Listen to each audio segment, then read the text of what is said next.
Okay, guys, so let's continue over chapter 9. So far we have discussed definition of cryptography, why do we need cryptography, the basic types of cryptography, some digital cryptography algorithms. Now we will continue our discussion to symmetric encryption algorithms.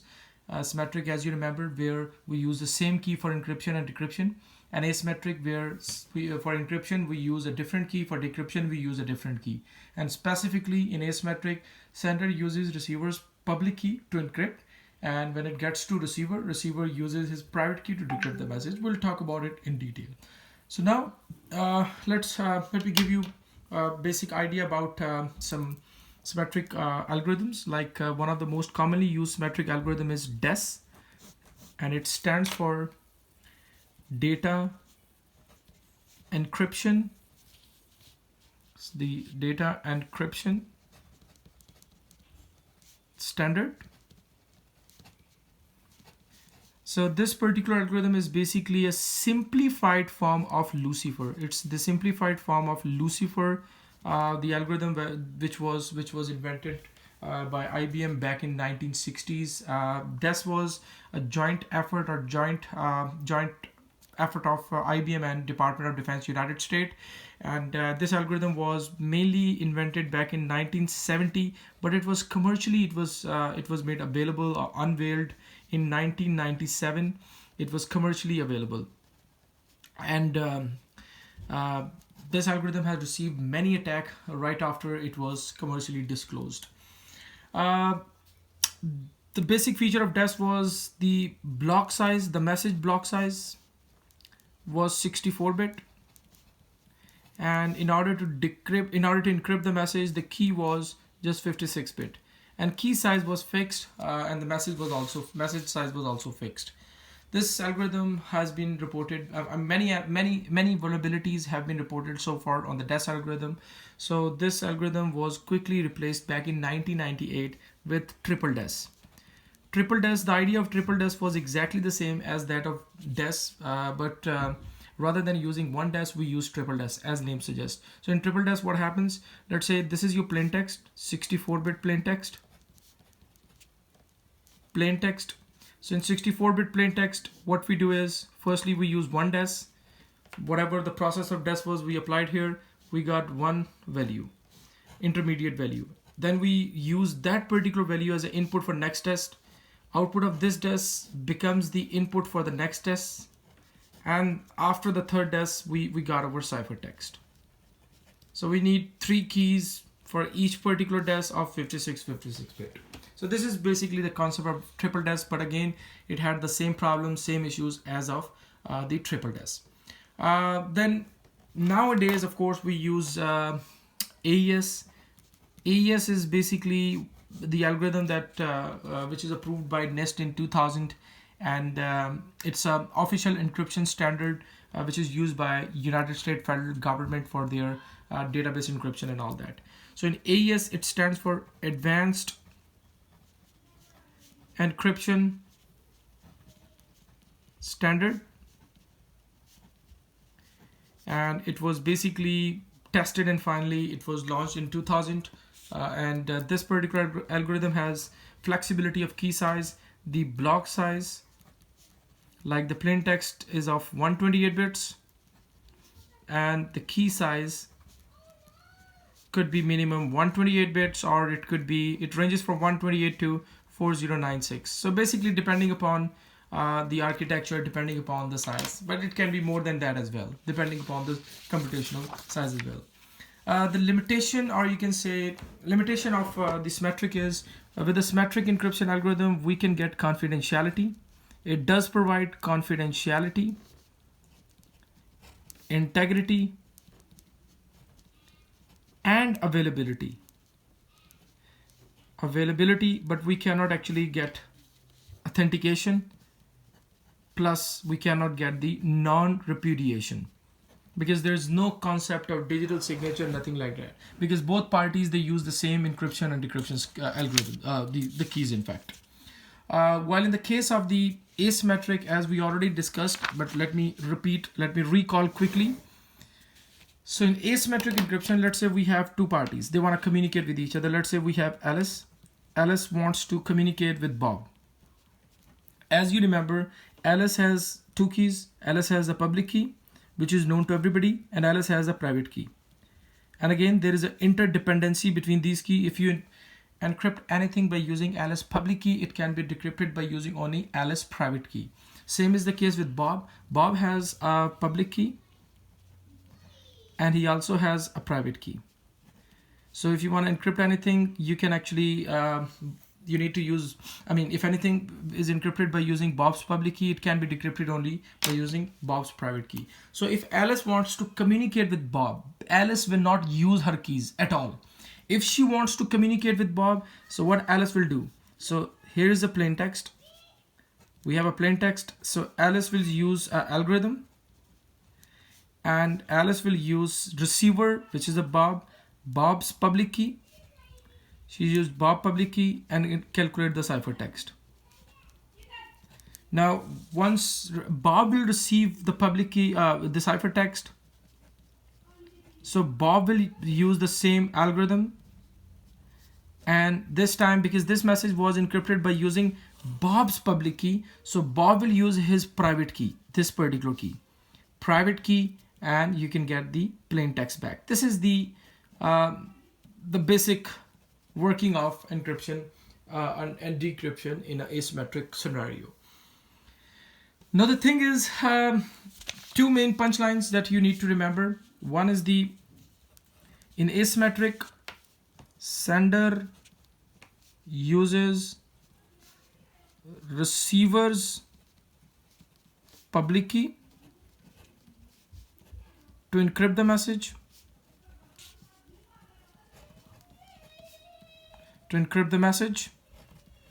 And so sender uses receiver's public key to encrypt the message, and receiver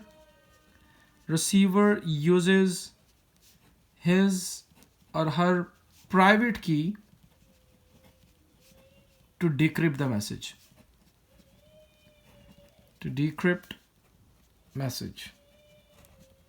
Okay, so that's basically the main bottom line, or you can say the punchline that you need to remember about the encryption and decryption in asymmetric. Other than that, the most important phenomena, which is called non-repudiation.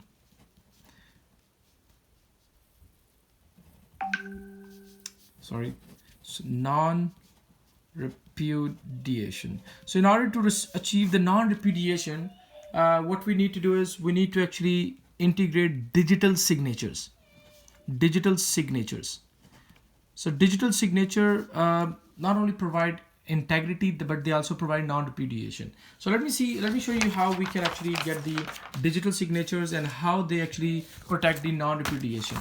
So for a moment, just take off the encryption and decryption for simplicity. Otherwise, we can use that. But let me explain you how exactly it works. So for example, let's say we just want to actually do the digital signature. So for example, this is Bob. Again, Bob has two keys, public, B for Bob's public key, private, Bob's private key, and we have same Alice. She has her public key, public A, Alice public key, private A, Alice private key, just like we already discussed about it. Now the thing is, for example, Bob wants to send a message to Alice. Just the digital signature. For example, we don't want to do any encryption, decryption, nothing like that. So let's make it more simple to understand. So firstly, what will happen? So Bob wants to send a message to Alice with a digital signature. So what Bob will do? So let's say this is a plain text. So Bob will actually calculate hash, just like MD5 or some other algorithms, calculate the hash of the message. So let's say this is technically, it is called message digest hash value, or message digest, whatever you want to name it. It doesn't make any difference. After a message digest, then what Bob will do? Bob will actually use asymmetric algorithm. Asymmetric, like RSA algorithm, like RSA, or for example, the elliptical curve cryptography and all that. Okay, so let me repeat the digital signature phenomena again. So for example, let's assume we have two users. One is the Bob, for example. Bob is a sender. Bob has two keys as discussed. Bob has a public key of Bob. Bob has a private key of Bob. And then Alice, she has public key of Alice, private key of Alice. Now, for example, Bob wants to send a message. So for now, we are assuming that we don't need encryption, decryption, nothing like that. I'll explain to you, for example, if we integrate encryption or decryption, what would be the difference. So for example, Bob just want to do the digital signature. So let's say we have a message. For example, Bob wants to send a message, hello.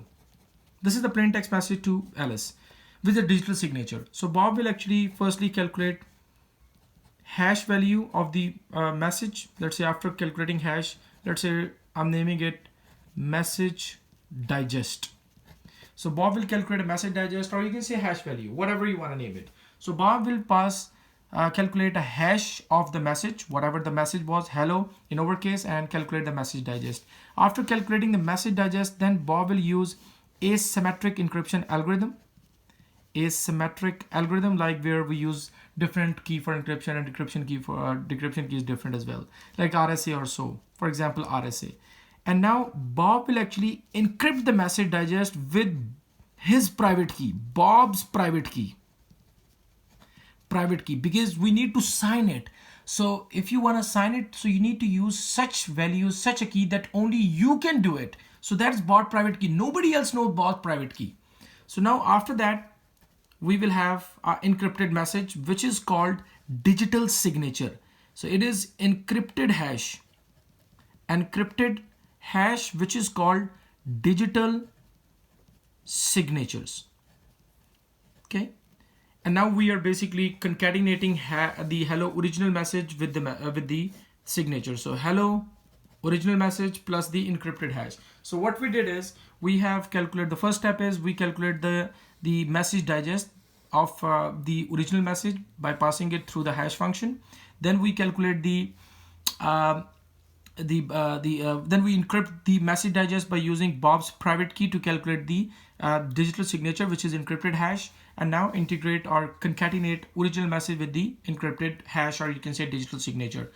Now the thing is, if you see down here, when this message comes to Alice, so Alice says hello original message plus digital signature, and digital signature is nothing but the encrypted hash. And as you know, we cannot actually revert the hash. What Alice will do, Alice knows that this is the message. Alice will actually decrypt this hash by using the same RSA algorithm. But this time, since this message was encrypted by using private key of Bob, so it can be decrypted by using Bob's public key. Same rule. So Alice has access to Bob's public key. She will use Bob's public key, and after decrypting the message, now she will get the message digest, which is a hash value, encrypted hash, decrypt hash. Now what she will do is she will further calculate the hash of this message, the send message. If she receives the same message digest as of that, if she makes a comparison, if both values are same, it means this message has sent by Bob and it has not been altered. So we got the non-repudiation plus we got the integrity as well. Now the thing is, if we want to add encryption, so what we will do is we will have to add another step after that. Then, and that particular step is we need to actually encrypt again. Asymmetric algorithm, we need to encrypt the all together digital signature plus original message. So we will actually use encryption algorithm again. RSA will be used, but this time we'll use receiver's public key. Again, for encryption, we will use receiver's public key, but for digital signature, sender will use his own private key. So please remember here two things. Number one, to calculate digital signatures,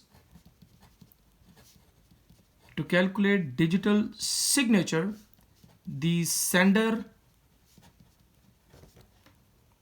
uses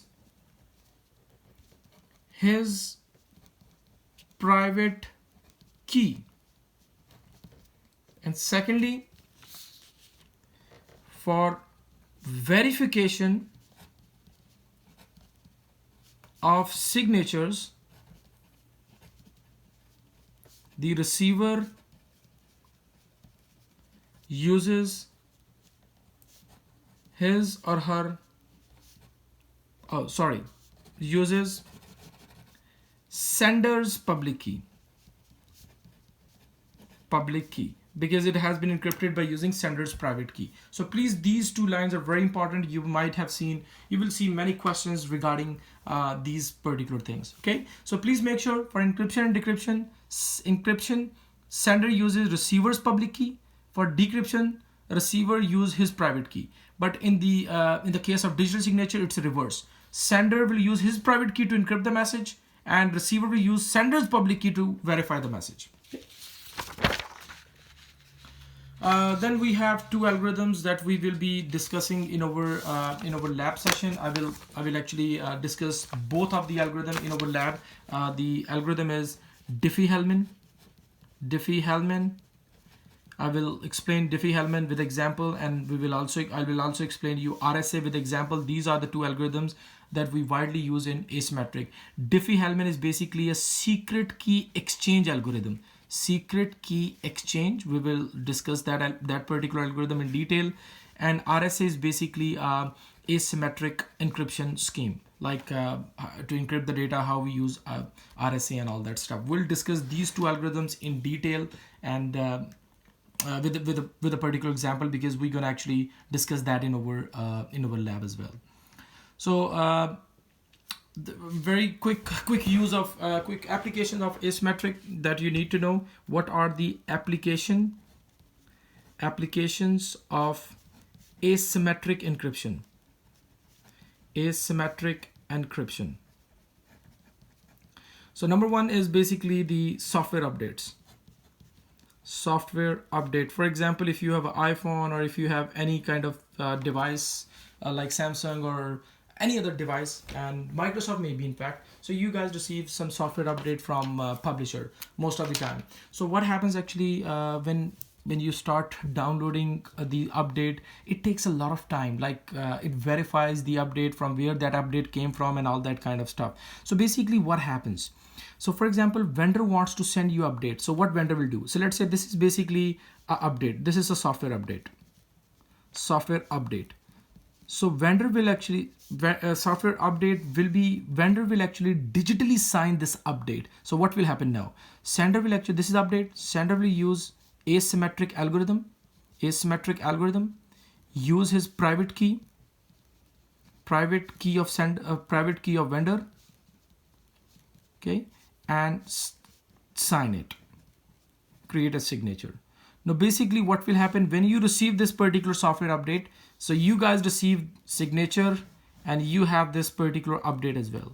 So when your computer receives this update, your computer verifies this signature. How you actually verify? So basically we can actually easily verify that this is a signature. So what we do is we actually, again, our computer use the same asymmetric algorithm. We use the public key of vendor. So when we use vendor's public key, after using vendor's public key, then we can actually verify that. Like we decrypt the software update hash value, and again we make a comparison between the hash value. So please remember, in order to verify the update or signature, we use the sender's public key, and in our case, vendor's public key. Another very important concept that we use in asymmetric cryptography is certificates and certificate authority. So first of all, it is very important to understand what is the role of certificate. And when you guys will see when you pull your this security information of HTTPS website, you will see this certificate again and again. So what's the role of certificate? This is very important to understand. So let me just make you understand, because with the use of certificate, we can avoid man-in-the-middle attack. So man-in-the-middle attack can be avoided by using certificate. And how it could be avoided? So for example, this is Bob, and Bob wants to send a message to Alice. So Bob wants to send a message to Alice. So what's gonna happen? We have an eavesdropper in between. This is the eavesdropper, or you can say interceptor, Eve, in fact. And now what eavesdropper is doing, in fact. So eavesdropper is basically saying, let's say, eavesdropper reach out to Bob and tell him, hey, do you know this is Alice's public key?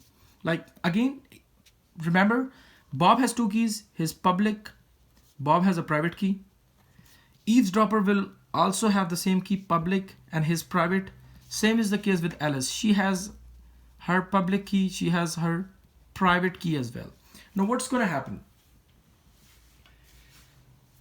Eavesdropper reach out to Bob and let him know, hey, this is Alice's public keys.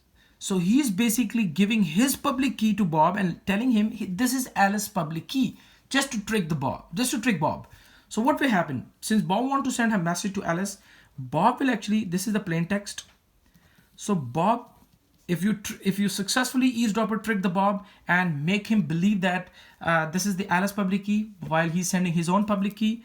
So let's say Bob is basically encrypting the data, and with the perception, this is the Alice public key, and using Eve's public key, and use the algorithm, got the ciphertext, and try to send this message to Alice. Now, do you think Alice can actually decrypt this message?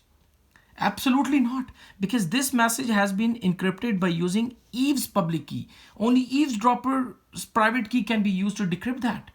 So when this message will be transmitted, eavesdropper will intercept the message, use his private key, decrypt the message, and read the contents. And he can modify or update the message. How? Because he knows real public key of Alice, for example. So he will actually encrypt the message, or you can say he will actually update the message and send the message to Alice. This is called man-in-the-middle attack. So in the man-in-the-middle attack, let me repeat it. What's going to happen? Let me repeat it one more time. So in the man-in-the-middle attack, let's say Bob wants to communicate with Alice.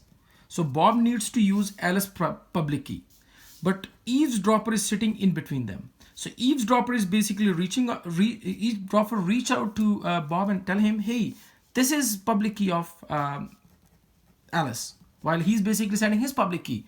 For example, if he successfully made Bob believe that this is Alice's public key, Bob will use this particular key, use the algorithm, and send the plain text message. And he's basically trying to send this message to Alice.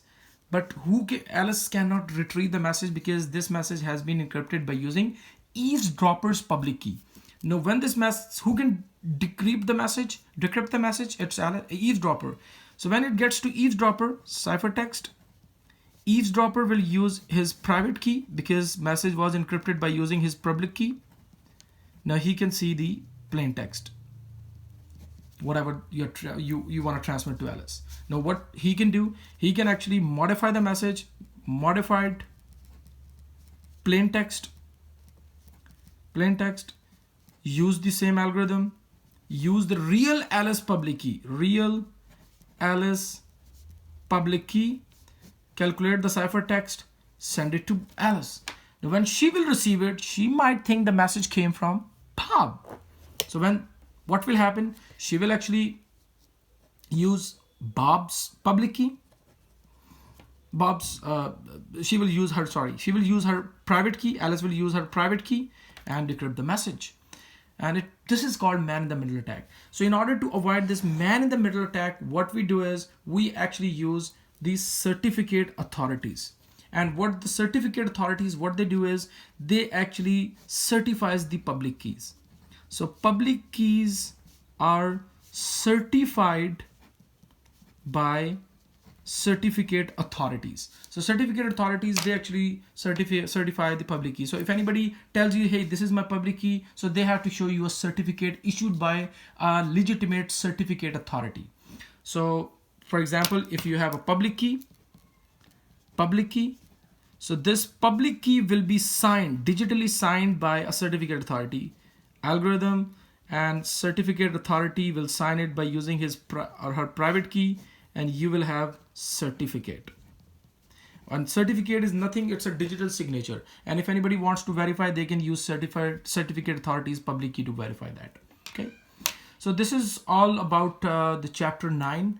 In the lab, I will actually show you guys, we'll discuss the RSA and Diffie-Hellman in detail. If you guys have any question and issues, please do let me know, and we will discuss this in online session.